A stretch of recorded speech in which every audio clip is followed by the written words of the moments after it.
সম্মানিত ভিউয়ার্স, আসসালামু আলাইকুম। তো গত পর্বে আমরা দেখিয়েছিলাম কিভাবে পেন্সিল ওয়ার কাটিং করতে হয়।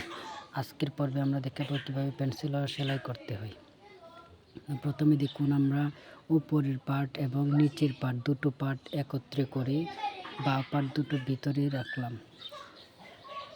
ভিতরে রাখছি বাঁ পার্ট দুটো, দেখুন। তারপর দুই মাথা এক সমান করে আমরা সেলাই শুরু করব। উপর সাইড থেকে আমরা সেলাই শুরু করব, কোমরের পাশ থেকে আমরা সেলাই শুরু করছি। দেখুন, প্রথমে সোজা করে ধরে শেষ মাথা পর্যন্ত আমরা সেলাই করে নেব।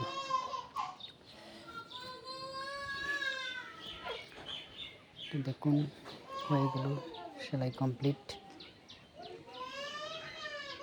এবার আমরা এটাকে উল্টা করে চাপ সিলি বসিয়ে দিব। তো চাপ সিলিটা দেওয়ার সময় দেখুন, বাড়তি অংশটুকু হাতের বাম পাশে রাখতে হবে, রেখে তার উপরে চাপ সেলাই বসিয়ে দিতে হবে। তো প্রথমে আমরা শেষ মাথা পর্যন্ত একটা সেলাই দিয়ে নিব।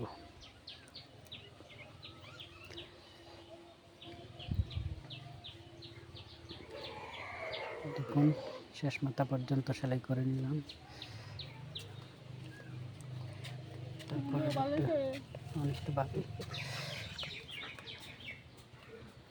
এখন দেখুন যে একইভাবে দুটো সেলাই বসিয়ে দেব একত্রে, পাশাপাশি দুটো সেলাই বসাতে হবে দেখার সৌন্দর্য বৃদ্ধির জন্য। তো এক্ষেত্রে অনেকেই এক সেলাই পছন্দ করে, এক সেলাই যদি দিতে হয় তাহলে একটু দূরে একটি সেলাই দিতে হবে, আর যদি দুটো সেলাই হয় তাহলে একটা খুব কাছাকাছি আর একটা একটু দূরে সমান দূরত্ব বজায় রেখে সৌন্দর্য বৃদ্ধি করে সেলাই করে নিতে হবে। এখন দেখুন, কলি অংশ বাঁ পাটটা উপরে রেখে তারপর কলি বসাবো। তো কলিটা বসানোর ক্ষেত্রে নিচের অংশে হালকা একটু কোনা বের করে তারপর সেলাই করতে হবে, এক্ষেত্রে ফিনিশিং ভালো আসবে। তো একটু কোনা বের করে তারপর একটা সেলাই দিয়ে নিলাম। এখন আবার ডাবল সেলাই দিব সেলাইটা মজবুত হওয়ার জন্য। হয়ে গেল। তো একই নিয়মে আরও একটা কলি আমরা লাগিয়ে নিব। তো দেখুন, আগের মতোই একটু কোনা বের করে তারপরে সেলাইটা দিয়ে নেব। তো ভিউয়ার্স, আপনারা আমার নতুন নতুন ভিডিও পেতে চ্যানেলটিকে সাবস্ক্রাইব করে রাখবেন প্লিজ, বেল আইকনে ক্লিক করে রাখবেন, তাহলে পরবর্তী নোটিফিকেশনে আমার নতুন ভিডিও পেয়ে যাবেন। আর আমি এখানে নতুন, আমার ভুল ত্রুটি থাকতে পারে, ক্ষমা সুন্দর দৃষ্টিতে দেখবেন প্লিজ।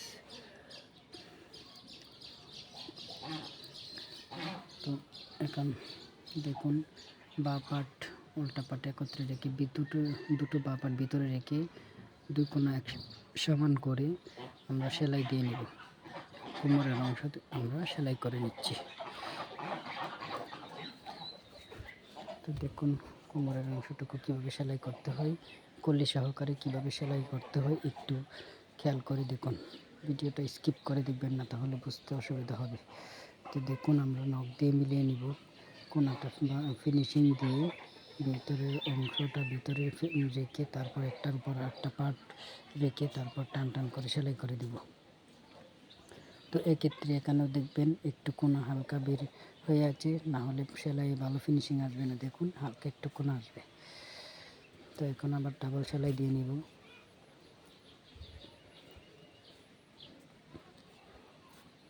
ডাবল সেলাই হয়ে গেল। একই নিয়মে দুটো পার্ট সেলাই করে নেব। এখন দেখেন কি সুন্দর একটা ফিনিশিং আসলো কলির মধ্যে। এখন কোমরের অংশ মুড়িয়ে একটা বাঁশ দিয়ে সেলাই করে নেব ইলাস্টিক লাগানোর জন্য। দেখুন, ইলাস্টিক লাগানোর জন্য কীভাবে এক মাথা সেলাই করে নিলাম।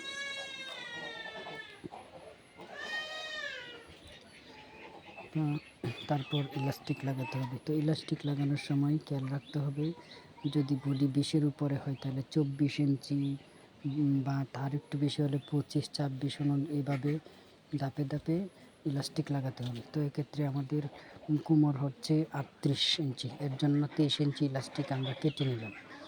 তো কাটার পর ইলাস্টিকের দুই মাথা একত্র করে একটা সেলাই বসিয়ে দিচ্ছি। তো দেখুন, একটা সেলাই দিয়ে নিলাম। এখন আবার এটাকে চাপ সেলাই বসিয়ে দিব যেন মজবুত হয়। তারপর 2 ভাঁজ করে আমরা একটা মার্ক করে নিচ্ছি।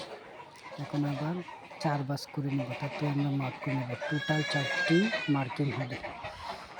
টোটাল 4টি মার্ক করা হয়ে গেল।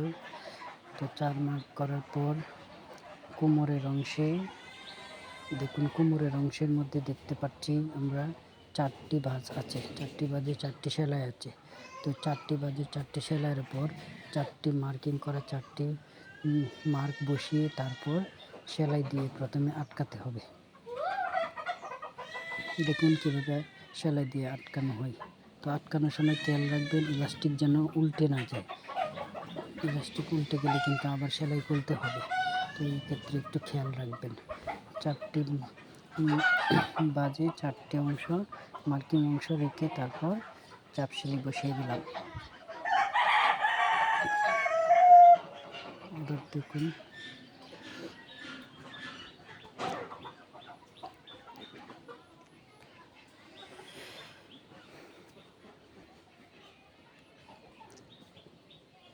চারটি ভাঁজ বসিয়ে দেওয়ার পর এখন দেখুন কিভাবে পুরো অংশ সেলাই করতে হয়। এক্ষেত্রে একটু সাবধানতা অবলম্বন করতে হবে। দেখুন আটকানো এক মাথা থেকে যে কোনো এক মাথা থেকে আমরা সেলাইটা বসিয়ে নিচ্ছি। সেলাইটা করার সময় ইলাস্টিকটা ঘুরে এমনভাবে সেলাই করতে হবে যেন ইলাস্টিকের উপর সেলাই না পড়ে। প্রথম সেলাইয়ের অংশটা যেন ইলাস্টিকের উপরে না পড়ে। প্রথম সেলাইটা যদি ইলাস্টিকের উপরে পড়ে তাহলে কিন্তু ইলাস্টিক লাগানো ভুল হবে। দেখুন টেনে টেনে আস্তে করে ধৈর্য সহকারে টেনে টেনে সেলাই করে নেবেন। এটা আসলে একটু কঠিন কাজ, কিন্তু মনোযোগ দিয়ে দেখলে তাহলে ঠিক ভালোভাবে বুঝতে পারবেন এবং সেলাই করতে সুবিধা হবে। দেখুন আমরা কীভাবে টেনে টেনে সেলাই করে নিচ্ছি আস্তে আস্তে, একটু একটু করে একটু একটু সেলাই দিবেন আর হালকা একটু ইলাস্টিকটা ধরে টান দেবেন। দেখুন এভাবে সবটা অংশ একত্রে আমরা সেলাই করে নেব। সম্মানিত ভিউয়ার্স, প্লিজ আমার চ্যানেলটাকে সাবস্ক্রাইব করে রাখবেন। পরবর্তী ভিডিও নোটিফিকেশান পেতে বেল আইকনে ক্লিক করে রাখবেন আর আমাকে উৎসাহিত করবেন যেন আমি নতুন নতুন ভিডিও দিতে পারি। আমি এখানে আসলে নতুন, আমার অনেক ভুল ত্রুটি আছে। তো আস্তে আস্তে শিখে যাব ইনশাল্লাহ। আপনারা যদি পাশে থাকেন তাহলে আমি ইনশাল্লাহ পারবো।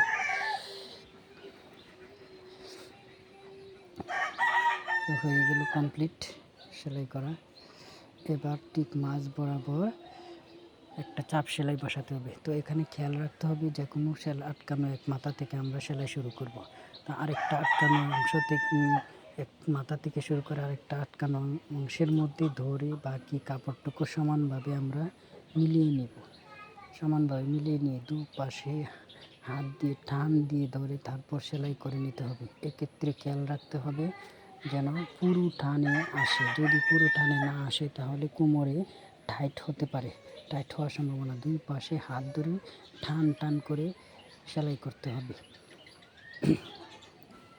তারপর একটা চাপ সেলাই দিয়ে দিতে হবে।